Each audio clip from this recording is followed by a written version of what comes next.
नमस्कार मित्रांनो, मुंबई शहराला उपनगरीय वाहतुकीशी जोडणारा अति महत्त्वाकांक्षी प्रकल्प म्हणजे अटल सेतू. उरणच्या खाडीतून थेट मुंबई 15 मिनिटांमध्ये गाठता येते असा जलद हा महामार्ग. चला तर मग महाराष्ट्राच्या विकासाला चालना देणारा हा अटल सेतू पाहूयात आपल्या ड्रोनच्या नजरेतून.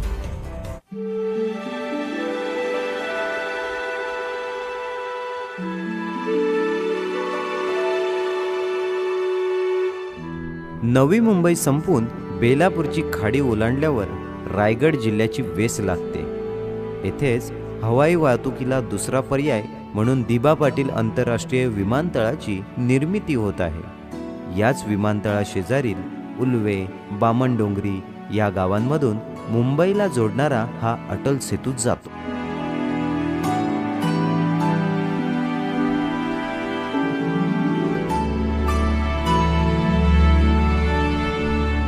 येथेच या मार्गावर चढण्यासाठी व उतरण्यासाठी हब सुद्धा दिलेला आहे.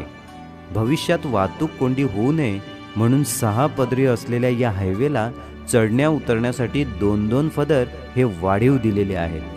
अगदी परदेशातील रस्ते भासावेत याच धर्तीवर आणि याच प्रकारचे ते बांधकाम इथे या अटल सेतूवर बघायला मिळते.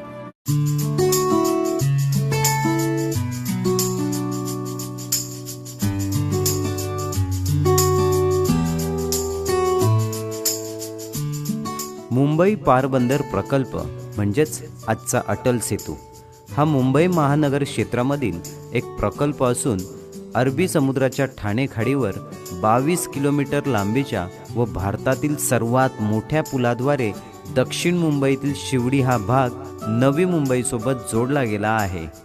हा मार्ग मुंबई पुणे द्रुतगती मार्गासोबत जोडला असल्याकारणाने पुण्याकडे जाणे ही मुंबईकरांना अतिशय सुलभ अशी व्यवस्थाही झालेली आहे. भारतातील सर्वात मोठ्या समुद्री पुलांवरून 2 शहरं जोडणारा हा सर्वात मोठा हायवे आहे.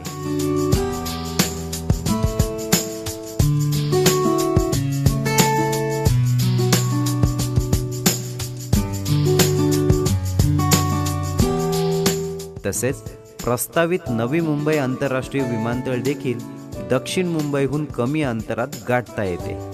मुंबईला रायगड जिल्ह्यासोबत जोडणाऱ्या सागरी मार्गाची संकल्पना सर्वप्रथम 1963 साली रचली गेली होती.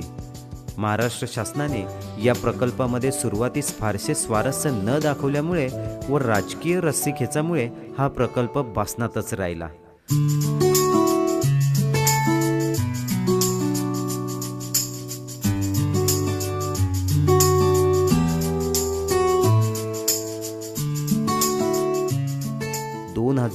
साली केंद्रीय पर्यावरण मंत्रालयाने या प्रकल्पास मंजुरी दिली. परंतु या पुलामुळे येथील नैसर्गिक खारफुटी नष्ट होण्याची भीती व्यक्त केली जात होती. तसेच सध्या कोणत्याही प्रमुख खाजगी कंपनी या प्रकल्पामध्ये आपले पैसे इन्व्हेस्ट करण्यास तयार नव्हती. या कारणास्तव 11,000 कोटींचा हा महत्त्वाकांक्षी प्रकल्प हा रखडलेल्या अवस्थेतच होता.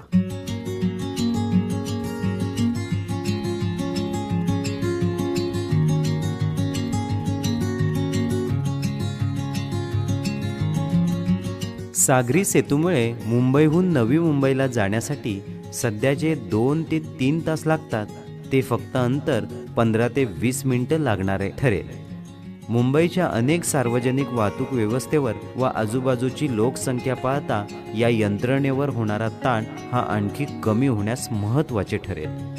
या व्यतिरिक्त असा अंदाज आहे की या प्रकल्पामुळे मुंबईच्या प्रवेशबिंदूंवरील रहदारी ही कमी होईल, ज्याचा संपूर्ण प्रदेशाला खूपच फायदा होईल.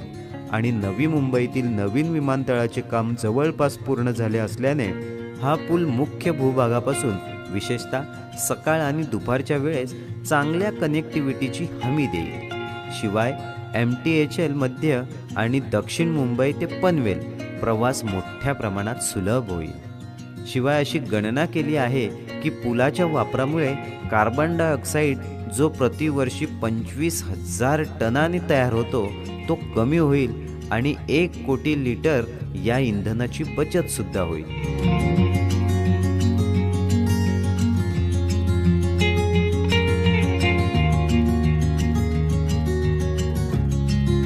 पण मात्र इतका सुंदर प्रकल्प असूनही प्रवासाचा खर्च हा मात्र प्रवाशांच्या खिच्याला कात्री बसणारा ठरणार आहे। प्रत्येक गाडीला एकेरी टोल हा 250 रुपये ठेवण्यात आला असून परतीचा टोल हा 370 रुपये आहे।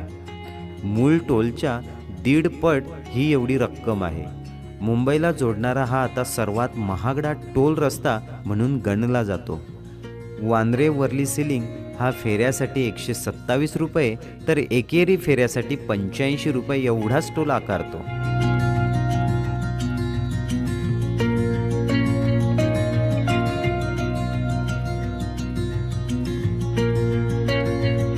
अटल सेतूबद्दल मनोरंजक तथ्य अशी की 6 लेनचा अटल सेतू पूल हा जमिनीवर 5.5 किलोमीटर आणि समुद्रावर 16.5 किलोमीटर पसरलेला आहे, ज्याची एकूण लांबी ही अंदाजे 21.8 किलोमीटर असून हा भारतातील सर्वात लांब पूल आहे आणि शिवाय भारतातील सर्वात लांब सागरी पूल असण्याचा मान सुद्धा अटल सेतूला मिळालेला आहे।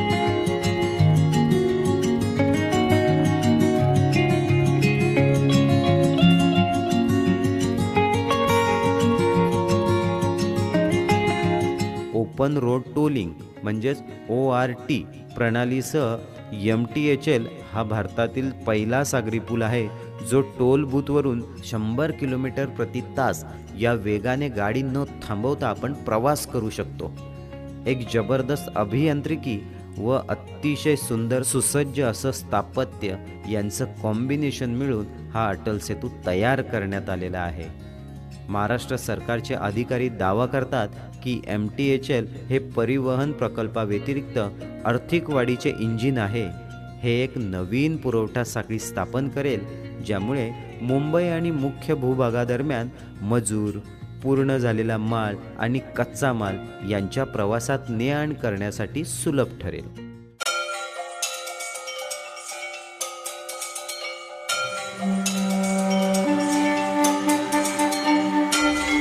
सागरी सेतूवरील जे अधिकारी नेमलेले आहेत त्या अधिकाऱ्यांनी जाहीर केलेल्या सूचनांप्रमाणे मुंबई ट्रान्स हार्बर लिंकवर मोटरसायकल, ऑटो रिक्षा आणि ट्रॅक्टर यांना परवानगी दिली जाणार नाही। या वगळण्याचा उद्देश सागरी सेतूच्या सुरक्षिततेचे कारण आहे। कोणत्याही प्रकारच्या वेगावर कॉम्प्रोमाइज न करता प्रवाशांचा हा प्रवास हा वेगवान झाला पाहिजे याच उद्देशाने या तीनही वाहनांना अटल सेतूवर प्रवेश हा वर्ज्य करण्यात आलेला आहे।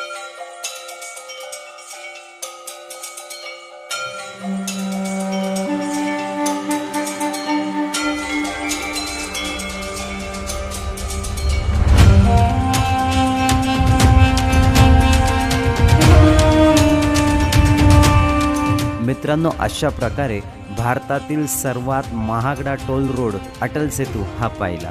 हा अटल सेतू तुम्हाला कसा वाटला हे मला कमेंट करून जरूर कळवा। आत्ता आपण या व्हिडिओचा करूयात एंड, भेटूयात पुढील व्हिडिओमध्ये। तोपर्यंत स्वतःची काळजी घ्या। आपल्या चॅनलवरील नवनवीन व्हिडिओ पाहत राहा, लाईक करा, शेअर करा आणि आपल्या चॅनलला सबस्क्राईब करायला मात्र विसरू नका। जय शिवराय।